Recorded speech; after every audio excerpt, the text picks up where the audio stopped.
বাংলাদেশে এবং বাংলাদেশের বাইরে পৃথিবীর বিভিন্ন প্রান্তে যে যেখান থেকে চ্যানেল আই দেখছেন, আপনাদের সকলকে সাদর আমন্ত্রণ তৃতীয় মাত্রা দেখবার জন্য। প্রিয় দর্শক, সাম্প্রতিক নানা বিষয় নিয়ে আলোচনার জন্য আমার সঙ্গে স্টুডিওতে রয়েছেন আমার ভাই বসা আছেন বাংলাদেশ ইউনিভার্সিটি অফ প্রফেশনালসের বঙ্গবন্ধু চেয়ার ইতিহাসবিদ প্রফেসর ডক্টর সৈয়দ আনোয়ার হোসেন। আমার ডানে রয়েছেন ইংরেজি দৈনিক নিউজের সম্পাদক নুরুল কবির। স্বাগত আপনাদের দুজনকে তৃতীয় মাত্রায়।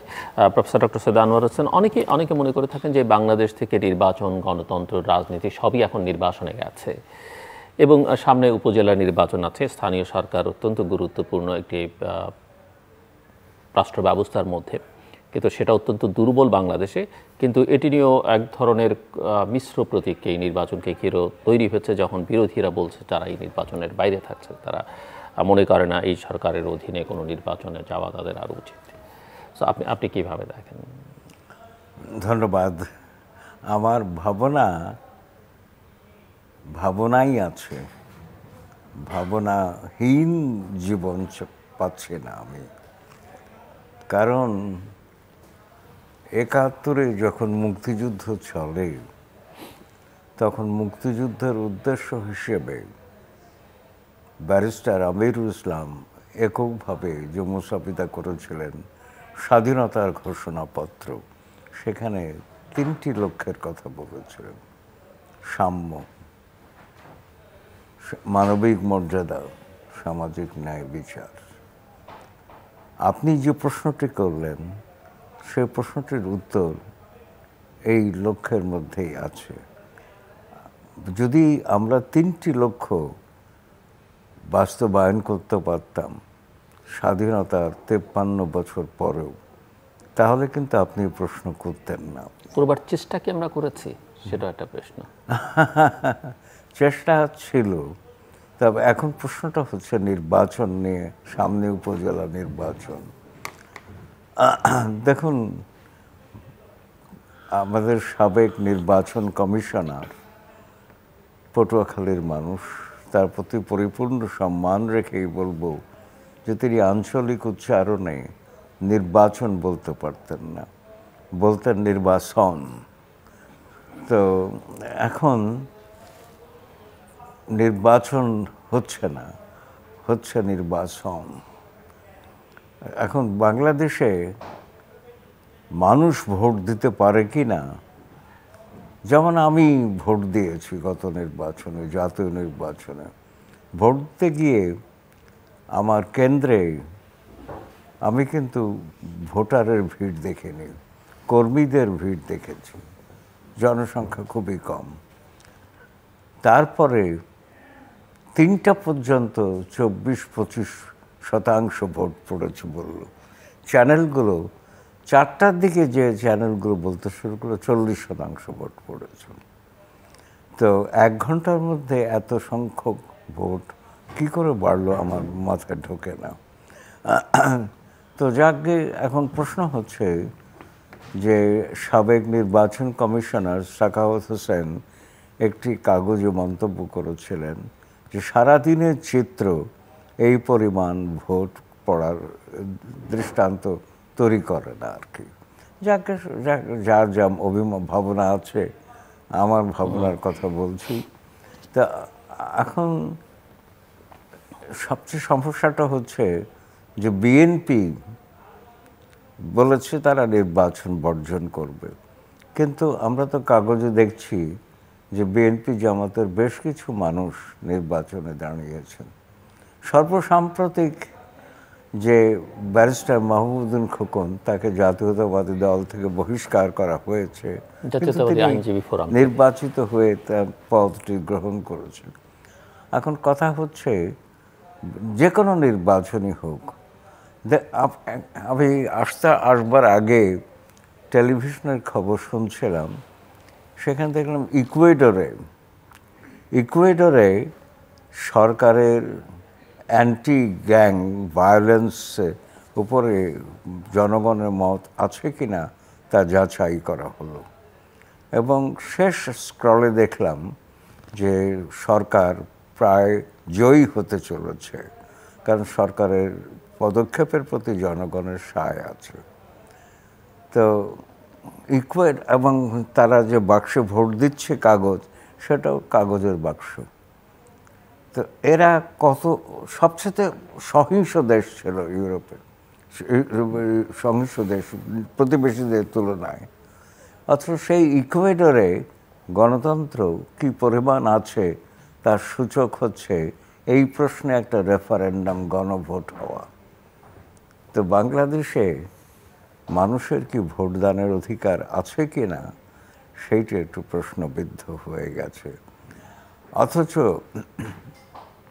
আমি বলেছিলাম যে সাম্য, মানবিক মর্যাদা সামাজিক ন্যায় এবং সামাজিক ন্যায় বিচার তিনটি যদি থাকতো, তিনটির একটু যদি অর্জন করতে পারতাম, তাহলে বোধহয় আমাদের এই প্রশ্নের মুখোমুখি হতে হতো না আর কি। ভাবনা আছে অবশ্য, কিন্তু ভাবনাহীন হতে পারছে না আমি। এটা নুরুল কবির, সেটা তো একটা দুর্ভাবনার জন্ম হওয়ার কথা। জি, স্যার যেখান থেকে শুরু করেছেন জানেন, আমার খুবই শ্রদ্ধাভাজন শিক্ষক, এবং শিক্ষকদের সামনে কথা বলা এক ধরনের ওই ছাত্রের একটা জড়তা থাকে, সেটা কবুল করেই বলছি। উনি যেখান থেকে শুরু করেছেন সেখান থেকেই বলি, ওইখানে লক্ষ্যের মধ্যে ওই প্রক্লেমেশনের, স্বাধীনতার ঘোষণাপত্রের গণতন্ত্র কথাটা ছিল না। তো ধরে নেওয়া হচ্ছিল যে এটা গণতান্ত্রিক রিপাবলিক তৈরি হবে, ওইটা আন্ডারস্টুড। তখন এই যে তিনটার একটাও আসলে আলাদাভাবে অর্জন করবার রাজনীতিতে বা রাজনৈতিক রাষ্ট্র ব্যবস্থায় কোনো ব্যবস্থা নাই। ন্যূনতম যদি গণতান্ত্রিক একটা রাষ্ট্র ব্যবস্থা তৈরি করা যেত, তখন এগুলোর জন্য লড়াই, সংগ্রাম, বিতর্ক ইত্যাদির মধ্য দিয়ে একটা জায়গায় যেত। আমরা এই 53 বছরে একটা রাষ্ট্রটার কোনো গণতান্ত্রিক কাঠামো, যেটার মধ্যে রাষ্ট্রের প্রতি স্তরে স্তরে মানুষের কাছে জবাবদিহিতা থাকবে এই ব্যবস্থা, আমাদের এই রুলিং ক্লাসের বিভিন্ন দল সংগঠন যে ক্ষমতা ছিল তারা এটা করতে পারেনি বা করেনি। ধরুন সর্বশেষ এইটা যদি আপনি আদৌ জাতীয় নির্বাচন যেটাকে বলা হয়, যে আদৌ যদি এই যে প্রহসনমূলক এই ব্যবস্থাটাকে, এক পার্টির এই ব্যবস্থাটাকে যদি নির্বাচন বলেও, এন্ড অফ দি ডে যে জাতীয় সংসদ তৈরি হলো, তার চারিত্রিক বৈশিষ্ট্যটা শ্রেণীগতভাবে আপনি লক্ষ্য করুন। এখানে আওয়ামী লীগ সহ এবং তার সঙ্গে কথাবার্তা বলে সিট ভাগাভাগির মাধ্যমে যারা যারা ক্ষমতায় এমপি হিসেবে এসছেন সংসদ গঠন করতে, তারা প্রত্যেকেই কোটিপতি। এটা যারা নির্বাচনের পরে এবং প্রতিদ্বন্দ্বিতা শুরু, বাছাই পর্ব শেষ হওয়ার পরে এই যে প্রার্থীদের যে দেওয়া যে নির্বাচন কমিশনের কাছে যে তার হলফনামা থাকে, সেইখান থেকে দেখা যাচ্ছে যে কোটিপতি ছাড়া এখানে কোনো প্রার্থী নাই। মানে ন্যূনতম কোটিপতি মানে 1 কোটি, এর থেকে গড়ে দেখা গেছে 25 কোটি টাকার মতো করে মালিক তারা গড়ে। দ্বিতীয়ত হচ্ছে এদের শতকরা আপনার 78 থেকে 79% প্রত্যক্ষভাবে ব্যবসায়ী। তাহলে একটা জাতীয় সংসদ হওয়ার অর্থ হচ্ছে যে কোনো দেশে বা যে কোনো সময়ে, যে একটা দেশের যতক্ষণ পর্যন্ত নানা শ্রেণীতে বিভক্ত একটা মানুষ জনগোষ্ঠী থাকে, জাতীয় সংসদকে তো প্রতিনিধিত্বমূলক হতে হয়। প্রতিনিধিত্বমূলক এই অর্থে যে নির্বাচনের মধ্য দিয়ে যেমন একটা প্রতিনিধিত্ব তৈরি করবার রাজনৈতিক দিক থাকে, আবার সমাজের বিভিন্ন শ্রেণীর নানা মানুষকে দ্বারা একটা যদি জাতীয় সংসদ প্রতিনিধিত্ব না হয়, সেটা জাতীয় সংসদ বলা যায় না। পরিষ্কারভাবেই এটা একটা বিত্তবান শ্রেণীর, কোটিপতি শ্রেণীর সত্যিকার অর্থে আক্ষরিক অর্থে একটা ক্লাবে অধঃপতিত হয়েছে, যেটাকে জাতীয় সংসদ বলে চালানো হচ্ছে।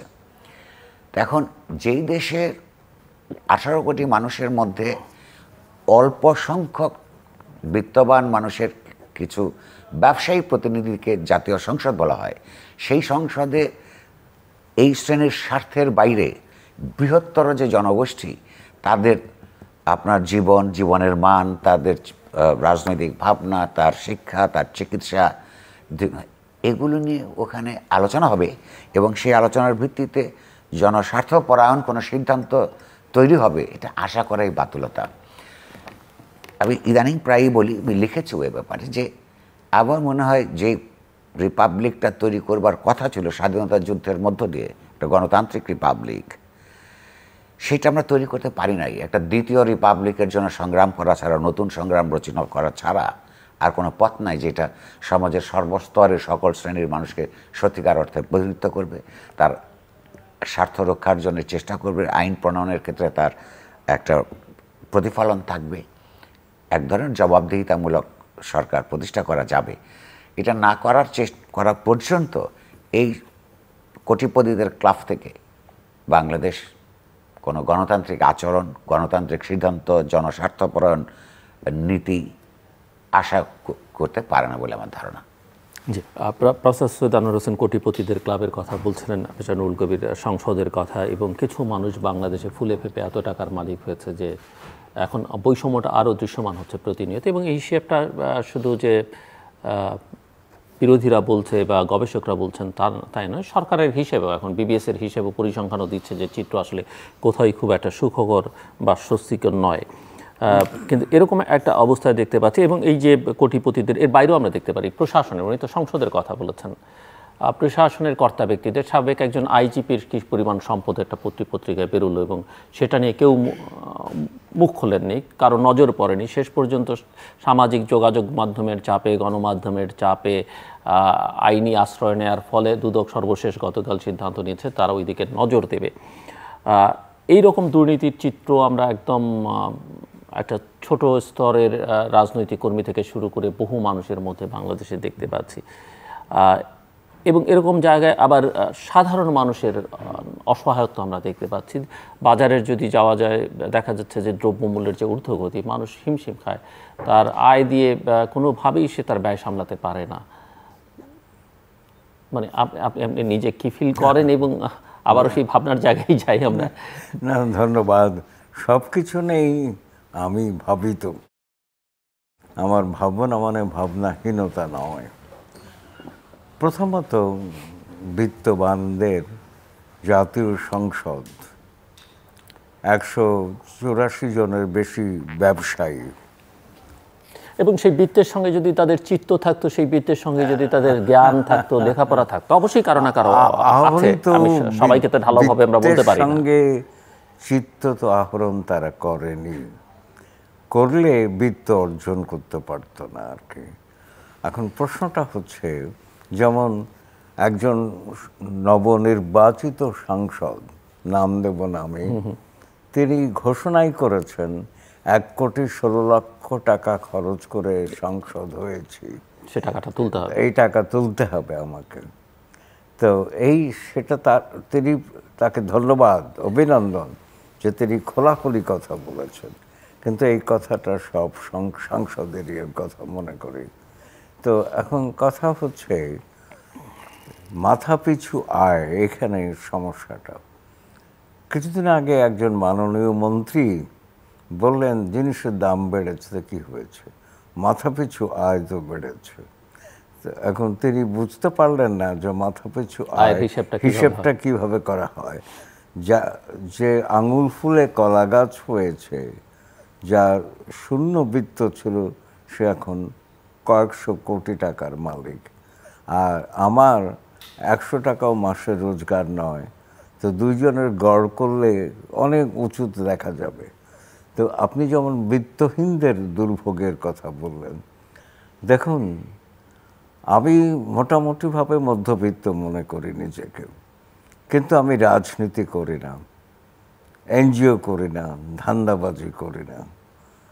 গায়ে গতরে খেটে লিখে বলে যা কিছু রোজগার হয় তাই দিয়ে সংসার চালানোর চেষ্টা করি। তো এখন কথা হচ্ছে, বাজারে গিয়ে আমার ফর্দ শেষ হয় না, কিন্তু টাকা শেষ হয়ে যায়। তা এখন প্রশ্ন হচ্ছে, আমি মধ্যবিত্ত বলেছি, যারা নিম্নবিত্ত, যারা বিত্তহীন, তাদের অবস্থাটা কী? আমার খাবার তালিকা থেকে অনেক কিছুই বাদ পড়ে গেছে ইতিমধ্যেই।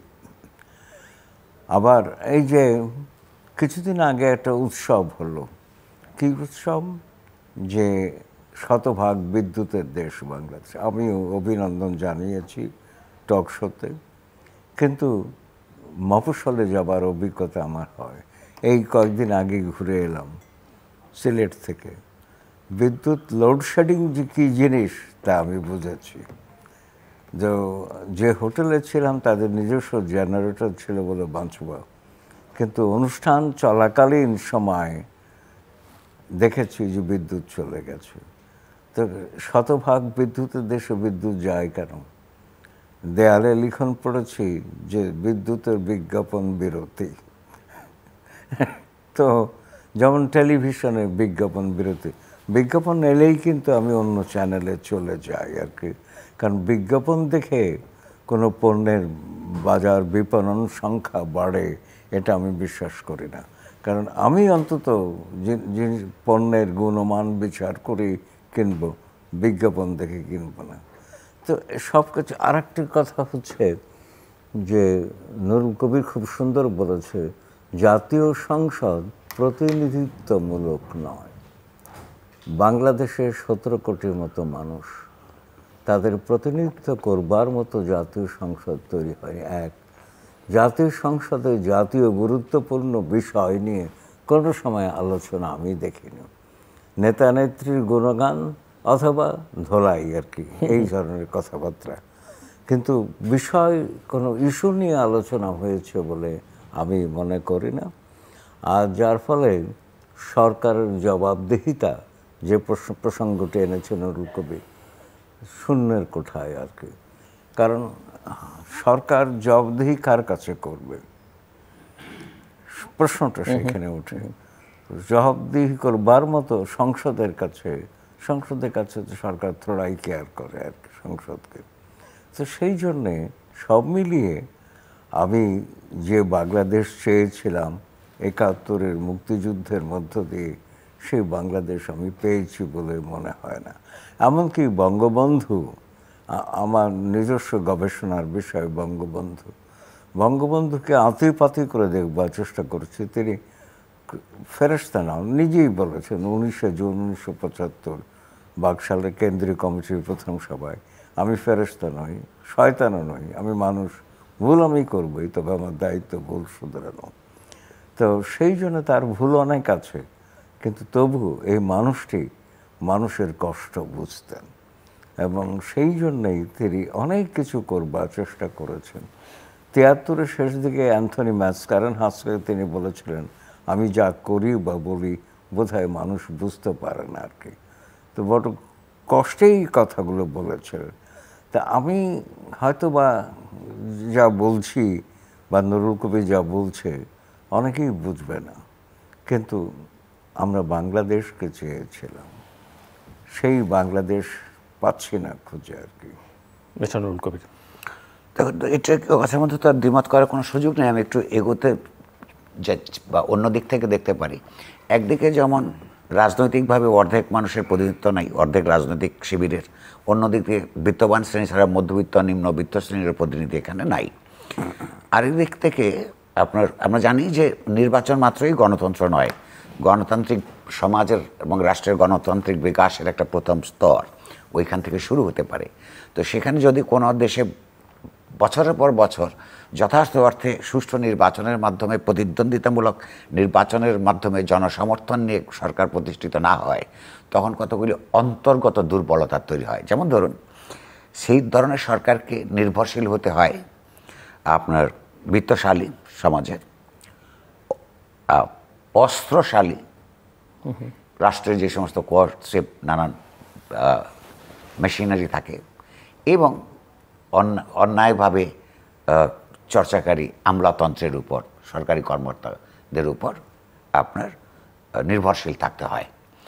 এই নির্ভরশীলতার মধ্য দিয়ে সবচাইতে যে এটা বলি হয় সেটা হল জনস্বার্থ। আপনি যে একজন প্রাক্তন আইজির কথা বলেছিলেন, এটা তো একজন। যখনই এক পুলিশকে, মিলিটারিকে, প্যারামিলিটারিকে, সিভিল আমলাতন্ত্রকে ভর করে ক্ষমতায় যেতে হয় এবং ক্ষমতায় থাকতে হয়, তার একটা রাজনৈতিক দলের দিক থেকে একটা প্রাইস আছে। তো তারা যা ক্ষমতায় নিয়ে যেতে সাহায্য করলো, জনগণ ভোট কেন্দ্রে একটা আদর্শ মাত্রায় গেল না, তো এই যে যাদের উপর ভিত্তি করে ক্ষমতায় যাওয়া এবং থাকা, তাদের তো পুরস্কৃত করতে হয়। এই পুরস্কারের নানান পদ্ধতিতে করতে হয়। একটা হচ্ছে আপনার পেশাগত পুরস্কার, যারা যারা এটার মধ্যে থাকে। আর একটা হচ্ছে এরা যখন এই যে প্রাক্তন আইজির বিরুদ্ধে যে অভিযোগ এসছে, এরকম অসংখ্য সরকারি কর্মকর্তা, তারা যখন এই ধরনের কাজকর্ম করে তখন সরকারকে চক্ষু বন্ধ করে থাকতে হয়, এটি তাদের প্রাইস। কিন্তু এইটার বিনিময়ে যেটা হয় সেটা হচ্ছে যে সাধারণ মানুষ, দেশের যে সভরেন্টির মালিক যারা, তারা ক্ষতিগ্রস্ত হয়। বাংলাদেশ সেরকম একটা প্রক্রিয়ার মধ্যে পড়েছে। আপনি লক্ষ্য করুন না যে সরকারের উপর রাগের বশত, কোনো দুঃখবশত প্রত্যন্ত গ্রাম অঞ্চলের কোনো একজন তরুণ দেশের প্রধানমন্ত্রীকে বা মন্ত্রীকে যদি তার উষ্মা প্রকাশ করে, সংক্ষুব্ধ তরুণ যখন সোশ্যাল মিডিয়াতে অথবা একজন আরেকজনের কাছে একটা টেক্সট মেসেজ পাঠায়, সেইটা পুলিশ ধরতে পারে, ধরে শাস্তি দিতে পারে। কিন্তু একটা দেশের থেকে হাজার হাজার কোটি টাকা পাচার হয়ে যায়, যেটা সরকার নিজে, কেন্দ্রীয় ব্যাংক নিজে, অর্থ মন্ত্রণালয় নিজে স্বীকার করে, সে ধরতে পারে না। কেন? আসলে কি পারে না? ওই প্রত্যন্ত অঞ্চলের তরুণের একটা বাক্যকে ধরার জন্য যদি ঢাকা শহর থেকে যন্ত্র ব্যবহার করে ধরতে পারে, তাহলে ওইটাও ধরতে পারে ইচ্ছে করলে। কারণ ইচ্ছেটা করা এই ধরনের সরকারের পক্ষে অসম্ভব। কারণ যারাই হাজার হাজার কোটি টাকা পাচার করে তারা বিত্তশালী, ক্ষমতাবান, এবং তাদের যে নেক্সাস, আমলাতন্ত্র, ব্যবসায়ী এবং রাজনীতিক, এই তিনটার যোগ সাজস ছাড়া এটা হওয়া সম্ভব না। তো প্রতিদিন আমরা এটা বলতে পারি, দাবি করতে পারি যে এর বিচার করতে হবে, ওকে ধরতে হবে, কিন্তু এইটা ধরার অন্তর্গত ক্ষমতা রাজনৈতিক ক্লাস হারিয়ে ফেলেছে। সে কারণেই একেবারে নতুন করে শুরু করা ছাড়া বাংলাদেশ তার যে জন্মকালীন যে ঐতিহাসিক প্রতিশ্রুতি, সেইটার জন্যে সেইটা অ্যাচিভ করবার পথ এটা রুদ্ধ করার ফলে নতুন করে শুরু করতে হবে। ছোট্ট দুই তিনটে রেসপন্স একটু আপনার কাছ থেকে শুনতে চাইব। যেমন আমি প্রাইস হাইকের কথা বলছিলাম, দ্রব্যমূল্যের, এটা বহুদিন ধরে কথাবার্তা হচ্ছে, কিন্তু পরিস্থিতি কোনোভাবেই নিয়ন্ত্রণে আনা যাচ্ছে না। মাঝখানে মনে হয়েছিল কিছু কিছু পণ্যের দাম কমতে শুরু করেছে, কিন্তু এখন আবার সেটা লাগামহীনভাবে বাড়ছে। এটা কিভাবে, মানে এটা তো একেবারে দৈনন্দিন জীবনের সঙ্গে, সাধারণ মানুষের জীবনের সঙ্গে সম্পর্কিত। দ্বিতীয়ত হচ্ছে যে উপজেলা নির্বাচন নিয়ে আমরা কথা বলছিলাম, এবং সেখানে বিএনপির সিদ্ধান্ত, সেটা নিয়ে কেউ মনে করেন যে তাকে রাজনৈতিক প্রক্রিয়ার মধ্যে থাকতে হলে, জনগণের সঙ্গে থাকতে হলে নির্বাচনে যাওয়া উচিত। কেউ মনে করেন যে নৈতিক অবস্থান থেকে তারা আসলে আগের ঘোষণা অনুযায়ী নির্বাচনে যাবার কোনো সুযোগ নেই। এবং বিএনপির অভ্যন্তরীণ কিছু দিকেও, যেটা প্রফেসর ডক্টর সৈয়দ আনোয়ার হোসেন উল্লেখ করলেন, যেমন বাংলাদেশ সুপ্রিম কোর্ট বার অ্যাসোসিয়েশনের নির্বাচন নিয়ে, এবং সেখানে যিনি প্রেসিডেন্ট নির্বাচিত হয়েছেন, এর আগেও তিনি বহুবার সম্পাদক নির্বাচিত হয়েছেন, তাকে তাদের দলীয় যে আইনজীবী ফোরাম আছে সেখান থেকে বহিষ্কার করা হয়েছে, যে এখানে তার যাওয়া উচিত হয়নি। বিএনপির এরকম জিনিস আমরা আগেও দেখেছি, যেমন 18 নির্বাচনে তাদের দিনের ভোট রাতও হয়েছে, তারা বলেছে কিছুদিন পরে তারা সংসদে যাওয়ার সিদ্ধান্ত নিল 6-7টি আসন নিয়ে। সংরক্ষিত নারী আসনে তাদের মনোনয়ন দিল, কিন্তু আবার দলের মহাসচিব সংসদে গেলেন না। সো এগুলো অনেক ধরনের কনফিউশন তৈরি করে অনেকের মধ্যে। আপনি কি মনে করেন? দ্রব্যমূল্যের প্রশ্নটা স্যার নিজের এক অভিজ্ঞতা থেকে বলেছেন। এর শুরু হওয়ার আগে আমি আপাকে বলছিলাম, এই পরিবারের কথা বাইরে বলে দেওয়ার মতো হচ্ছে যদিও, যে আমার স্ত্রীর সঙ্গে এই আর্থিক ম্যানেজমেন্ট নিয়ে আমাদের সীমিত আয় নিয়ে কোনোদিন অসন্তুষ্টি তার মধ্যে দেখা যায়নি। জানে আমাদের এই আয়, আমাদের কোনো অবৈধ আয়ের কোনো সুযোগ নাই, তো প্রবৃত্তিও নাই, কিন্তু আমরা নানানভাবে বাজেট করে আমরা চলতাম। সাম্প্রতিককালে এটা বিশেষত গত 2 বছর ধরে, এবং এই যে তাপমাত্রা বাড়ার পরে আরও বেড়েছে, সোজা কথা বলে যে বাজার থেকে আসবার পরে আমি যাই বলি আমার কথার সিরিয়াসলি নেওয়ার কিছু নাই, এবং কোনো উল্টাপাল্টা কথা বলবো না, মাথা গরম থাকে, এটা বলে আমার স্ত্রী। এবং এই বক্তব্যের মধ্যে ন্যায্যতার কোনো অভাব নাই। স্যার শুধু দ্রব্যমূল্যের মধ্যে ফুড আইটেমের কথা বলেছেন। ওনাদের যে জেনারেশনের, ওনাদের যে বয়স, আমি তার ছাত্র হিসেবে যে বয়সের মধ্যে পড়েছি, আমাদের এখন নিয়মিত কিছু ওষুধ লাগে। ওষুধের দাম গত 2-3 বছরে কোনো কোনো ওষুধের দাম 200 থেকে 300 গুণ বেড়েছে। এগুলোকে নিয়ন্ত্রণ করবার মতন মনোবৃত্তি এবং মেকানিজম দুইটাই সরকারের অনুপস্থিত। আমি আবারও বলছি, কেন সে করে না? কারণ রাষ্ট্র যারা চালায়, যাদের মাধ্যমে চালায়, তাদের যে এই দেশে যে উন্নয়নের কথা হয়, 1% 2% লোকের তো অসম্ভব রকমের উন্নয়ন হয়েছে। তারা যে সিদ্ধান্ত গ্রহণ প্রক্রিয়ার মধ্যে তারা কখনো টের পায় না। তারা তো সীমিত আয়ের মধ্যে তাদের জীবন চলে না। ফলে ওষুধের দাম কত বাড়লো, নিত্য প্রয়োজনীয় খাদ্যদ্রব্যের দাম কত বাড়লো, এবং কীভাবে সীমিত আয়ের মধ্যবিত্ত তার ফুড আইটেম, তার খাবারের টেবিলে কমে যাচ্ছে, আর নিম্নবিত্ত যারা, তাদেরকে এর মধ্য দিয়ে কিন্তু দুটো ঘটনা ঘটে। একটা হচ্ছে তার স্বাস্থ্যের ক্ষতি হওয়া শুরু করে, কারণ নিউট্রিশন ইনটেক কমে যায়। অন্যদিকে এর মধ্য দিয়ে কিন্তু যারা অন্যায় করতে পারবে না, তারা একটা জবের বদলে আরও বেশি কাজ খুঁজবার চেষ্টা করে। ফলে তার ওয়ার্কিং আওয়ার বেড়ে যায়, তার ক্লান্তি বাড়ে। আবার এর মধ্যে কিছু কিছু মানুষ সুস্থভাবে জীবন ধারণের জন্য প্রয়োজনীয় পয়সা অর্জন করতে না পারলে, এবং চারপাশে যেহেতু উদাহরণের অভাব নাই, তখন দুর্নীতিপরায়ণ হয়ে ওঠে। ফলে এই যে দ্রব্যমূল্য নিয়ন্ত্রণ করতে না পারার কারণে জাতীয় স্বাস্থ্যের ক্ষতিগ্রস্ত হচ্ছে। আপনার আয়ুর যতই আমাদেরকে পরিসংখ্যান দেখানো হোক, গড় আয়ু বাড়ছে। হ্যাঁ, ওই গড় আয়ু সেই জাতির গড় আয়ের মতনই গড় আয়ু ওই রকম অবস্থায় যাবে। কিছু লোক বেশি দিন বাঁচবে, কিছু লোক কর্মক্ষমতা হারিয়ে মৃত্যুর দিকে ঝুঁকে পড়বে, এবং গোটা সমাজকে দুর্নীতি পরায়ণ করে তুলতে উৎসাহিত করবে। এরকম একটা অবস্থায় আমাদের সমাজের একটা সুষ্ঠু গণতান্ত্রিক ন্যায়পরায়ণ বিকাশ রুদ্ধ হয়ে পড়েছে। এটা হচ্ছে আপনার দ্রব্যমূল্য সংক্রান্ত ব্যাপার। এবং আপনি নীতিগুলো লক্ষ্য করুন না, যে বিদ্যুতের কথা স্যার বলেছেন, বাংলাদেশ সরকার, বাংলাদেশের সমস্ত সরকারের হিসাব অনুযায়ী বিদ্যুৎ যেই পরিমাণ চাহিদা, তার চাইতে বেশি উৎপাদন ক্ষমতার ক্যাপাসিটি আছে। কিন্তু সেই উৎপাদনক্ষম সমস্ত প্ল্যান্টগুলিকে এখনও পর্যন্ত ব্যবহার করতে পারে না। কারণ কি, তার বিদ্যুৎ বিতরণের জন্য যে ব্যবস্থা করার দরকার, হ্যাঁ, সেইটা তারা ইচ্ছে করে করে না। ইচ্ছে করে না এ কারণে যে প্ল্যান্টে কোনো রকম খরচ না করে যদি বিদ্যুৎ উৎপাদন যদি করতে না হয়, তাহলে তার চুক্তিটাই এই রকম জনস্বার্থ বিরোধী যে সরকারের এক্সচেকার থেকে তাকে ক্যাপাসিটি চার্জ হিসেবে তাকে ওই কোম্পানিগুলি পয়সা পাবে।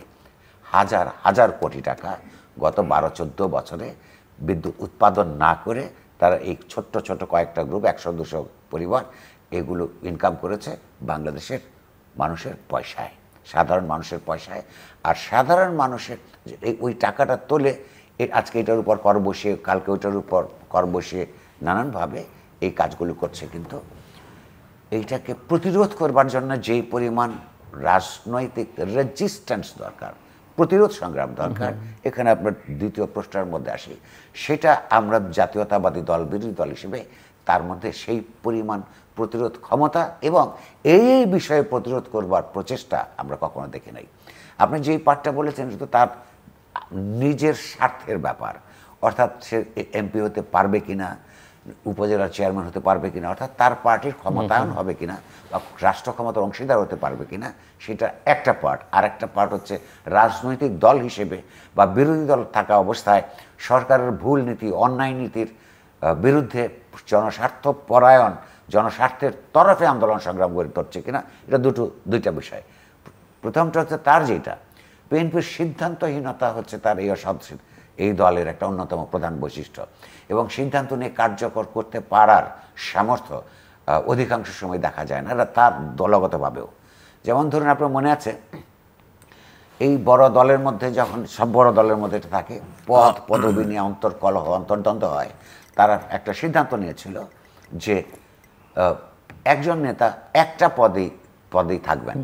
একটা স্লোগান ছিল, এক নেতা এক পদ। 7-8 বছর আগে সিদ্ধান্ত নিয়েছিল, কখনোই বাস্তবায়ন করতে পারে নাই। অর্থাৎ নেতৃত্বের সামর্থ্যই নাই পুরো দলীয় প্রক্রিয়ার মধ্যে কেন্দ্র থেকে পর্যন্ত সিদ্ধান্ত বাস্তবায়নের। আওয়ামী লীগের মধ্যেও সেটা হচ্ছে।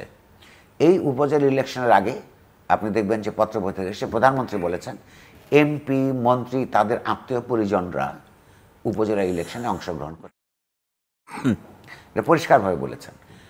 আপনি এই কয়েকদিনের মধ্যে যখন এর প্রসেসটা শেষ হবে, আপনি দেখবেন যে এইটাও তারা বাস্তবায়ন করতে পারেনি, আমাদের কাছে তথ্য আসা শুরু করেছে।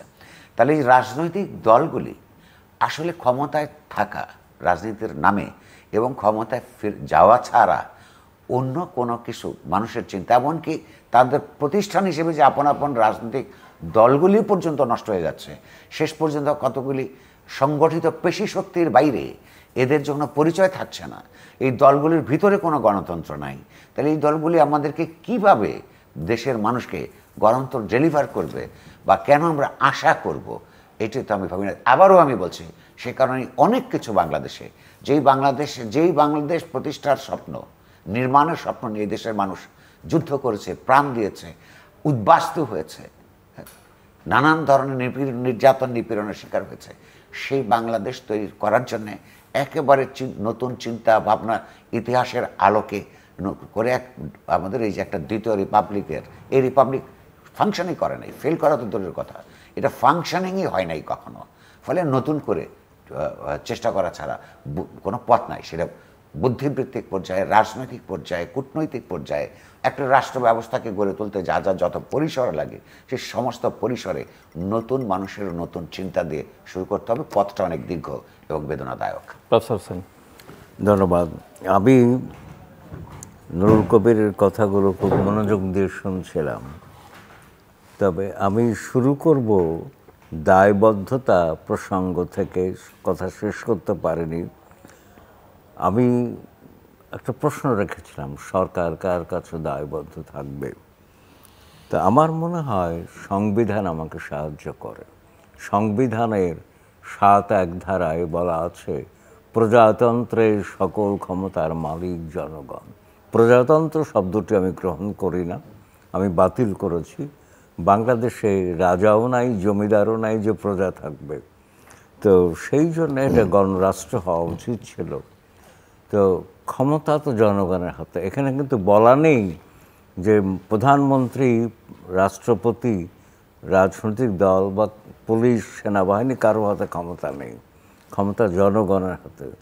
তো সরকার যদি জনগণের প্রতি দায়বদ্ধ থাকতো, তাহলে আজকের বাংলাদেশ থেকে আমরা নিষ্কৃতি পেতাম আর কি। আর একটি কথা হচ্ছে যে, খুব সুন্দর কথা বলেছে রাজনীতির কথা নুরুল কবির। রাজনীতির লক্ষ্যটা ক্ষমতায় যাওয়া, ক্ষমতায় থাকা দীর্ঘায়িত করা ইত্যাদি, কিন্তু সেটা তো রাজনীতি নয়। এবং রাজনীতির বানানটা একটু অন্যরকম হতে হবে, পলিযোগট্রিক্স, কিন্তু এটা হওয়া উচিত হলো গণনীতি, পপুলার পলিটিক্স আর কি। যাকে এই সমস্যাটা হচ্ছে, রাজনীতির খোলনলছে যদি না পাল্টানোর জন্যই কিন্তু মুক্তিযুদ্ধ হয়েছিল, কিন্তু হলো না আর কি।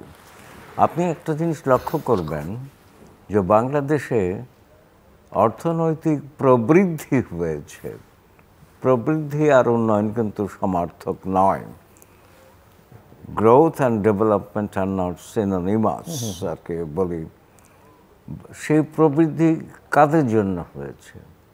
যেমন ঢাকায় এক্সপ্রেসওয়ে হয়েছে, সেখানে সাধারণ মানুষ উঠতে পারে না, বিত্তবানের গাড়ি দৌড়ায়, বিআরটিসি বাস চলে, এই কিন্তু কোনো সাধারণ মানুষের যান চলাচল করতে পারে না। আচ্ছা, কিন্তু রাজনীতি পিছিয়েছে। এখন বর্তমানে রাজনীতির যে অবস্থা, রাজনৈতিক দলগুলোর মধ্যে, আমি একটু আমার কথাগুলো কতটুকু গ্রহণ করবে মানুষজন আমি জানি না। বাংলাদেশে রাজনৈতিক দল বলতে বাম দলগুলো আছে, আওয়ামী লীগ আছে, বিএনপি বা জাতীয় পার্টি সেনাবাহিনী, সেনা ছাউনিতে তৈরি করা ক্ষমতা থাকাকালীন এটা হয় না। মরিস ডুবার্জারের বই পলিটিক্যাল পার্টিস আমাদের কাছে বাইবেলের মতো, সেই বইতে রাজনৈতিক দলের উত্থানের কাহিনী বলেছে, আমরা পড়েছি আমরা। তো সেই জন্য এই দুটো দলই আমি মনে করি অবৈধ দল, যদিও জনসমর্থন তাদের মধ্যে আছে। কিন্তু ক্ষমতায় থেকে রাজনৈতিক দল তৈরি করা খুব সহজ, কিন্তু তৃণমূল থেকে, জনগণের মধ্যে থেকে গড়ে উঠতে হয় রাজনৈতিক দলকে। তো সেই জন্যে রাজনীতি বাংলাদেশে যে আওয়ামী লীগও নষ্ট করেছে, বিরোধী দলগুলো নষ্ট করে, তথাকথিত বিরোধী মহল, আমি দল বলি না, কারণ তাদের বিরোধিতার কোনো দিক দিশা খুঁজে পাই না আর কি, বিরোধী মহল বলি। তো এখন কথা হচ্ছে যে বাক্য বিনিময় হয় তাতে আমি খুব হতাশ। যেমন ভলতেয়ার, ফরাসি বিপ্লবের অন্যতম দার্শনিক, বলেছিলেন, তুমি যা বলো তা আমি ঘৃণা করি, কিন্তু তোমার তা বলার অধিকার আমি প্রাণ দিয়েও সংরক্ষণ করব। এটাই হচ্ছে গণতন্ত্র, এটাই হচ্ছে দায়বদ্ধতা, কিন্তু সেইটা তো বাংলাদেশে অনুপস্থিত। সেই জন্যে আমি মনে করি এটা, বঙ্গবন্ধু বলেছে যে অনেক ত্রুটি ছিল, কিন্তু তিনি বিরোধী নেতাদেরকে কি পরিমাণ সম্মান করতেন। যেমন আব্দুল মান্নান তখন স্বরাষ্ট্রমন্ত্রী, তিনি এসে বললেন, আমি যিনি প্রত্যক্ষ শ্রোতা তার কাছ থেকে শুনেছি যে সবুর খানকে ধরে ফেলেছি, বঙ্গবন্ধু তখন খেয়াল রাখবা সবুর ভাইয়ের জন্য কোনো কষ্ট না হয়, আইনের বিচার হোক, কষ্ট না হয়, এইটা বঙ্গবন্ধু বলেছেন। এবং শাহ আজিজ বাসা ভাড়া গৃহ অন্তরীণ হলেন, বাসা ভাড়া বঙ্গবন্ধু কামাল লোহানীকে দিয়ে পাঠাতেন। তো এই কথা হলো, এটা গণতন্ত্র। সেই গণতন্ত্র কোথায় বাংলাদেশে আর কি? সব কিছু মিলিয়ে আমার কাছে খুব হতাশ মনে হয়। আমি তো বাংলাদেশ নিয়ে স্বপ্ন দেখতে চাই, কিন্তু সেই স্বপ্নে বারবার আমার বিড়ম্বিত হচ্ছে, কারণ আমি বুঝতে পারছি না। মিস্টার কবির, আপনি নির্বাচন নিয়ে কথা বলতে গিয়ে বলছিলেন যে নির্বাচনটা করে দিয়েছে বা করে দিচ্ছে বিত্তবানরা, পুলিশ, নিরাপত্তা বাহিনী, প্রশাসন। এর মধ্যে আরেকটা এক্সটার্নাল ফোর্স যুক্ত হয়েছে, যেটা অনেকেই বলে থাকেন যে বাইরের শক্তি, বাইরের দেশ বা প্রতিবেশী দেশ ভারত। এবং এর প্রেক্ষিতে 7ই জানুয়ারি নির্বাচনের পরে বাংলাদেশে একটা ক্যাম্পেইনে চলছে, সামাজিক যোগাযোগ মাধ্যমের সূত্র ধরে, ইন্ডিয়ান প্রোডাক্ট বয়কট। সেটার মধ্যে আবার রাজনৈতিক কোনো দল একটু যুক্ত হয়েছে, বড় দল বিএনপি। তাদের প্রতিক্রিয়া ঠিক স্পষ্ট নয়, তারা দ্বিধাগ্রস্ত, এক একজন এক একভাবে কথাবার্তা বলছেন। এবং এর পরিণতিটা আসলে কি, সেটা একটু বোঝা দরকার। কেননা অনেকেই মনে করেন যে এমনিতেই ভারতে এখন নির্বাচন শুরু হয়েছে, নির্বাচনের ফলাফলে মোটামুটিভাবে সহজেই অনুমেয়, এবং এই ফলাফলের পরে একইভাবে বাংলাদেশের মতো একই সরকার কন্টিনিউ করবে। তাদের রূপ কী হবে সেটাও অনেকে নানাভাবে ধারণা করেন। কিন্তু বাংলাদেশে আসলে পরিস্থিতিটা শেষ পর্যন্ত কী হবে, এবং সাম্প্রতিক কিছু ঘটনার প্রেক্ষিতে অনেকেই মনে করেন, এবং এই ক্যাম্পেইনের যে ন্যাচার এখন যে জায়গায় গিয়ে ঠেকছে, তাতে অনেকেই মনে করেন যে এখানে সংঘাত, সহিংসতা, উগ্রবাদ, সাম্প্রদায়িক সম্প্রীতি বিনষ্ট হওয়া থেকে অনেক রকমের বিষয়ের আশঙ্কা আছে। সো আপনি এই জায়গায়, ধন্যবাদ। একটা হচ্ছে যে একটা কমিউনিটি অফ স্টেটস, একটা আমাদের যেমন নিজস্ব রাজনৈতিক ব্যবস্থা যেমন সবগুলো দেশের মধ্যে থাকে, তেমনি আন্তর্জাতিক রাষ্ট্রীয় ব্যবস্থাও তো থাকে। তো আন্তর্জাতিক দুনিয়ায় বৈদেশিক নীতি প্রয়োগ করবার ক্ষেত্রে, চর্চা করবার ক্ষেত্রে আপনার শত্রু দেশ, বন্ধু দেশ, কম শত্রু কম মিত্র এগুলো তো থাকেই, খাতার মধ্যে যাই লেখা থাকুক না কেন, বাস্তবে থাকে। এখন ভারত এসে এখানে ঠিক নির্বাচন করে দিয়ে গেছে এরকম, এটা যারা মানে ভারতের একটা প্রভাব ছিল বলে এটা প্রমাণ করতে পারবে না। কিন্তু আমরা যেটা লক্ষ্য করি যে যেই নির্বাচনটা দেশের মানুষ একটা পূর্ণাঙ্গ পরিপূর্ণ নির্বাচন হিসেবে গ্রহণ করে না, পৃথিবীর বহু দেশ গ্রহণ করে না, সেইটাকে আমরা একটা দ্বিধাহীন সার্টিফিকেট 3টা নির্বাচনের ক্ষেত্রেই আমরা ভারতকে দিতে দেখেছি। এখন এইটার পরিণাম কি? এইটার পরিণাম হচ্ছে আভ্যন্তরীণ ক্ষেত্রে মানুষের উপর নির্ভর না করে এই আমলাতন্ত্র এবং অন্যদের উপর নির্ভর করে ক্ষমতা থাকলে যা একটা প্রাইজ দিতে হয়, ওইখানেও আপনি যদি বহির্বিশ্বের অন্য কোনো রাষ্ট্রের প্রতি নির্ভরশীল থেকে আপনার সার্টিফিকেট নিয়ে আন্তর্জাতিক বিশ্বে আপনাকে কার্যক্রম পরিচালনা করতে হয়, তারও একটা প্রাইজ দিতে হবে। সেই প্রাইজ কয়েকভাবে আমরা লক্ষ্য করি। যেমন ধরুন,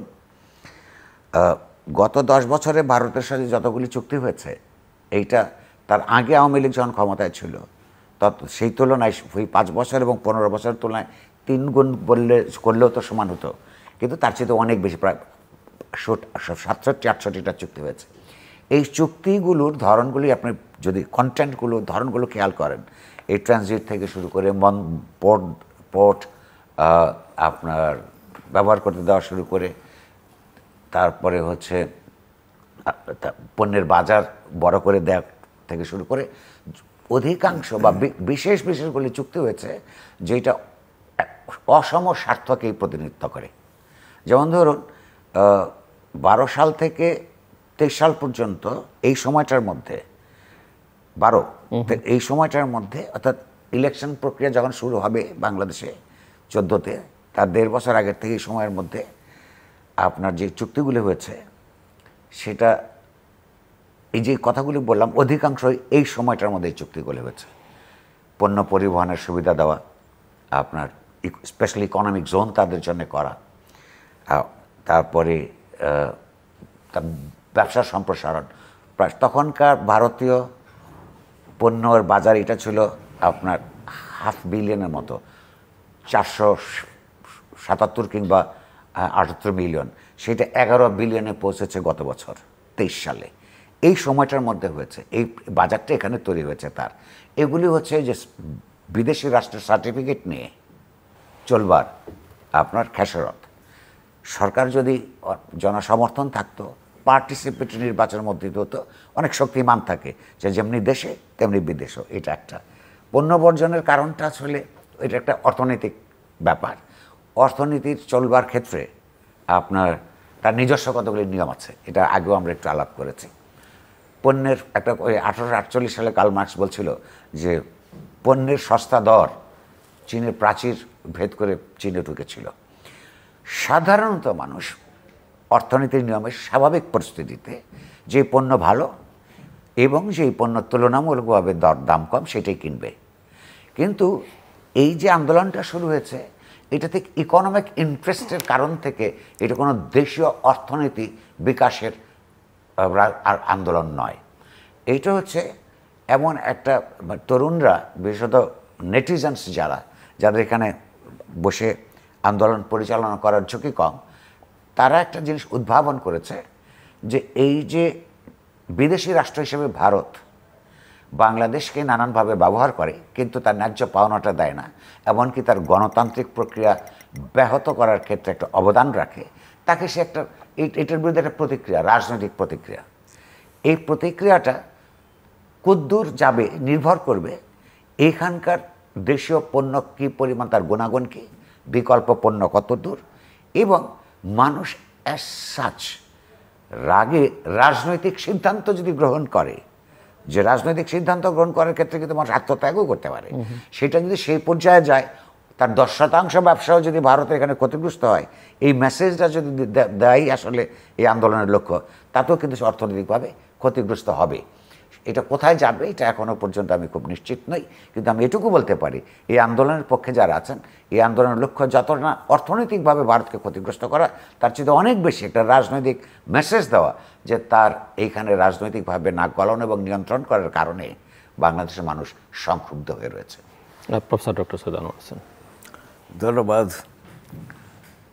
বাংলাদেশে কি রাজনৈতিক আন্দোলন আছে? আমার একটা মৌলিক প্রশ্ন। আমি ভাবিত হই, রাজনৈতিক আন্দোলন তো নেই, হুঙ্কার দেওয়া হয় নেতৃত্বের পক্ষ থেকে, আর জনগণ হুক্কা হওয়ার মতন জেগে ওঠে আর কি। রাজনৈতিক আন্দোলনের ফসল স্বাধীন বাংলাদেশ। কারণ আমি সবসময় এটা বাংলাদেশের অভ্যুদয় পড়ায় বিভিন্ন প্রতিষ্ঠানে ইংরেজি বাংলায় আমি বলি, প্রতিবাদ প্রতিরোধের ফসল স্বাধীন বাংলাদেশ।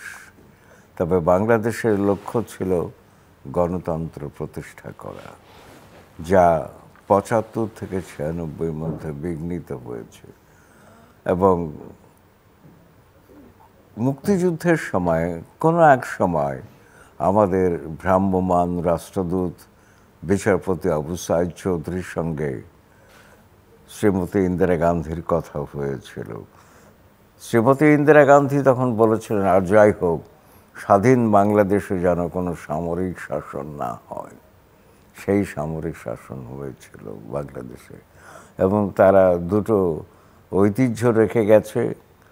সেই সামরিক শাসনের একটা বিএনপি, একটা জাতীয় পার্টি, এবং তাদেরকে আওয়ামী লীগ কখনো জাতীয় পার্টিকে কোলে টেনে নেয়। এবং ব্যক্তিগতভাবে আমি বিশ্বাস করি যে 2011-তে 15তম সংশোধনী করে রাষ্ট্রধর্ম ইসলাম রক্ষা করা হয়েছে। এতে করে জাতীয় পার্টির এরশাদকে কত ভালোবাসে আওয়ামী লীগ সেটা প্রমাণ করেছে।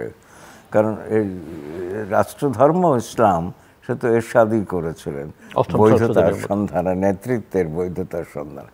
আওয়ামী লীগ বৈধভাবে নির্বাচিত দল, তখন তার বৈধতার সন্ধান দরকার ছিল না, তবে তার মধ্যে রাজনীতি ছিল। যেমন রাজনীতি, আমি চ্যানেল আইয়ের কোনো এক অনুষ্ঠানে বলেছি যে 500টি মসজিদ, মডেল মসজিদ তৈরি করার চাইতে একটি ভালো ক্যান্সার হাসপাতাল করা ভালো দরকার ছিল বাংলাদেশে। তাতে করে বেশি পণ্য অর্জন করা যেতে পারত। 500টি মডেল মসজিদ আসলে জঙ্গিদের কারখানা হয়ে যাবে, জঙ্গি তৈরির কারখানা। আমি এখনও বিশ্বাস করি না। আর একটি কথা হচ্ছে যে বিদেশি রাষ্ট্রের সার্টিফিকেট পেয়ে সরকার যদি রাজত্ব করতে চায়, সেইটা নিয়ে নুরুল কবির প্রশ্ন তুলেছে।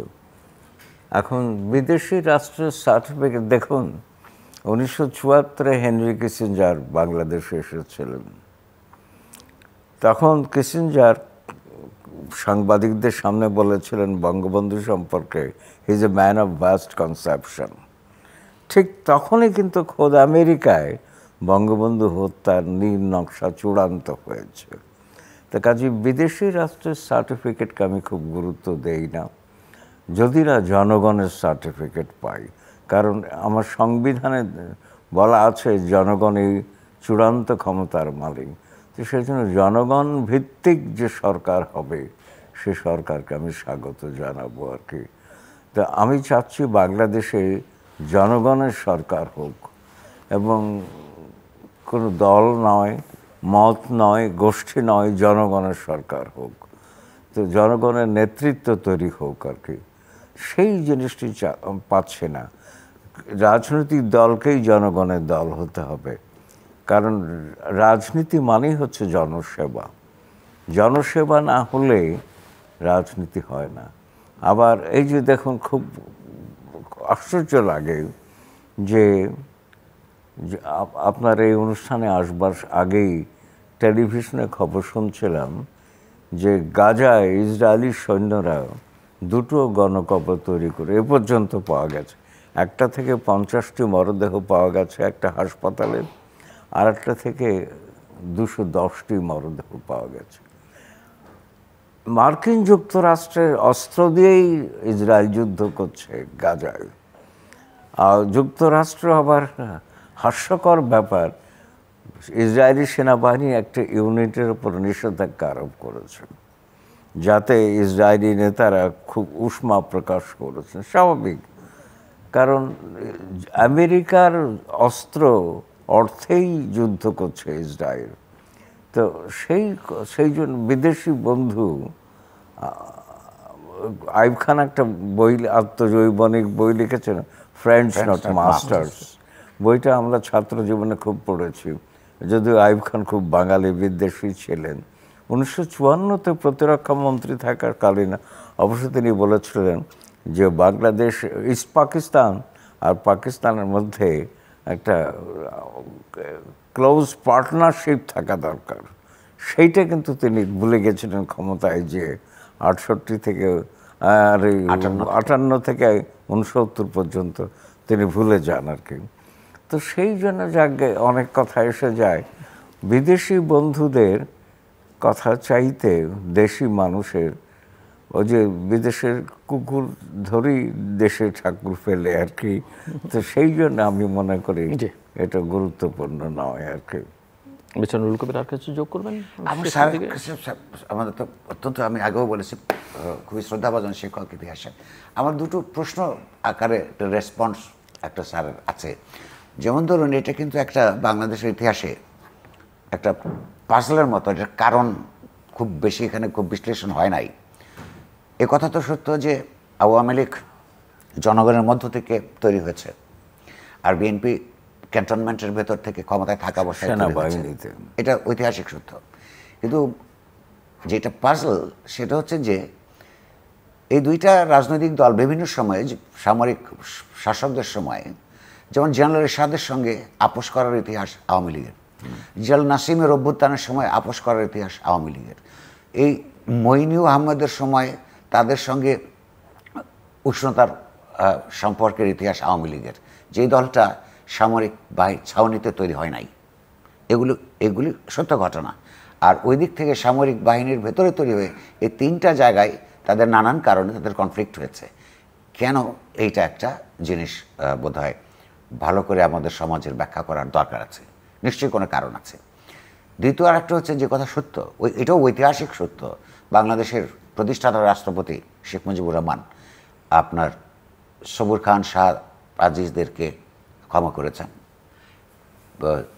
জেল থেকে বের করেছেন, এবং যদি তাদের অপরাধ থাকলে, বা আমরা জানি অপরাধ আছে, বিচারের প্রক্রিয়ার মধ্য দিয়ে সেটা নিষ্পত্তি করার কথা বলেছেন। এবং তার যে একটা উদার হৃদয়ের কথা বঙ্গবন্ধুর, এইটা কিন্তু নানানভাবে নানান সময় উচ্চারিত হয়। কিন্তু আমরা যদি আরেকটু ক্রিটিক্যালি দেখি, তার এই উদার হৃদয় কি শ্রেণী স্বার্থ নিরপেক্ষ ছিল কিনা, সেটা হচ্ছে যে তৎকালীন বামপন্থীরা কিন্তু অনেক বিচার বহির্ভূত হত্যাকাণ্ডের শিকার হয়েছেন, রক্ষী বাহিনীর অত্যাচারের শিকার হয়েছেন। ঠিক সেই সব ক্ষেত্রগুলিতে কিন্তু ওনার ঔদার্য একই মাত্রায় ছিল না। এগুলিও কেন হয়, বা ইতিহাসে এটা অপরিহার্য কিনা, বা এটা এড়ানো যেত কিনা, সেগুলো বোধহয় আমাদের আরও ভালো করে বিশ্লেষণ করবার অবকাশ আছে। আজকে আমার এই বিশ্লেষণের সময় নেই, বাট প্রফেসর আনোয়ার হোসেন, আপনি 30 সেকেন্ডসে যদি। আমি তো আগেই বলেছি যে বঙ্গবন্ধু ত্রুটিহীন ছিলেন না, আর সেই সময় অনেক ঘটনা ঘটেছে যার সন্তোষজনক ব্যাখ্যা আমি পাবো না। আমি চাচ্ছিলাম বাংলাদেশ মুক্তিযুদ্ধের মধ্য দিয়ে তৈরি হয়েছে, সেই বাংলাদেশ আমি চাই, আর কিছুই না। আমি সব আমলের কথাই বলছি, সব আমলের ত্রুটি বিচ্ছুতির কথাই স্বীকার করব। ইতিহাস নগ্ন সত্যের কথা বলে আমার, আমি তো ইতিহাসের মানুষ। উইলিয়াম ফন র্যাঙ্কে বলেছেন নেকেড ট্রুথ, নেকেড ট্রুথ কাউকে ছাড়ে না। দর্শক, অনুষ্ঠানের শেষ প্রান্তে আমরা সামাজিক যোগাযোগ মাধ্যম ফেসবুক এবং টুইটারে তৃতীয় মাত্রা লাইভ স্ট্রিমিং হচ্ছে, আপনারা দেখতে পারেন। টেলিভিশনের পর্দায় দেখতে না পারলে যে কোনো সময় যে কোনো স্থান থেকে ইউটিউবে তৃতীয় মাত্রা চ্যানেলটি সাবস্ক্রাইব করে পুরোনো পর্বগুলো আপনারা দেখতে পারেন। মিস্টার নুরুল কবির এবং প্রফেসর ডক্টর সৈয়দ আনোয়ার হোসেন, অসংখ্য ধন্যবাদ এই আলোচনা অংশ নেওয়ার জন্য। শেষ কথা একজন উচ্চারণ করেছেন, একজন সমর্থন করেছেন যে নেকেড ট্রুথ কাউকে ছাড়ে না। আর সময়ের হেরফের হয়, কিন্তু ওই সত্যটা আসলে একসময় প্রকাশিত হয় এবং তার জন্য প্রায়শ্চিত্ত করতে হয়। বাংলাদেশের জাতীয় সংসদ নির্বাচন, গণতন্ত্র, এগুলো নিয়ে অনেক আলোচনা হয়েছে, আমার দুই অতিথি করেছেন। আর সংসদটা কোটিপতিদের ক্লাবে পরিণত হয়েছে, সে কথা বলছিলেন। এবং এই সিদ্ধান্ত গ্রহণ প্রক্রিয়ার সঙ্গে যারা যুক্ত, তাদের সঙ্গে যে জনগণের একটা দূরত্ব তৈরি হয়েছে, কারণ তারা আসলে ওই শ্রেণী স্বার্থ সংরক্ষণ করেন শুধুমাত্র তাদের নিজেদের, যারা সংসদে আছেন তাদেরটাই। এর বাইরে যে কোটি কোটি জনগণ আছেন, তাদের স্বার্থ যেহেতু তারা সংরক্ষণ করেন না, বুঝতেও পারেন না হয়তো, যে কারণে তাদের নীতিগুলো আসলে জনগণের পক্ষে আর যায় না। এবং দুজনেই বলেছেন যে মুক্তিযুদ্ধের অঙ্গীকার থেকে 53 বছরে বাংলাদেশ অনেকখানি দূরে সরে গেছে এবং সেই জায়গায় তারা ফেরত যেতে চান। কীভাবে যাওয়া যাবে সেটা নিয়ে তাদের মধ্যে প্রশ্ন আছে। এবং বাংলাদেশের রাজনীতি নষ্ট করবার দায়, অভিযোগ দুজনেই চাপিয়েছেন প্রধান দুটো রাজনৈতিক দলের উপরে। সেখানেও কম বেশি মাত্রার পার্থক্য থাকতে পারে। সময়ের কারণে হয়তো কারো ভূমিকা খানিকটা ইতিবাচক ছিল, আবার সময়ের কারণে কেউ হয়তো নেতিবাচক ভূমিকায় ছিলেন, কিন্তু দায় তাদের উভয় পক্ষকেই বহন করতে হবে।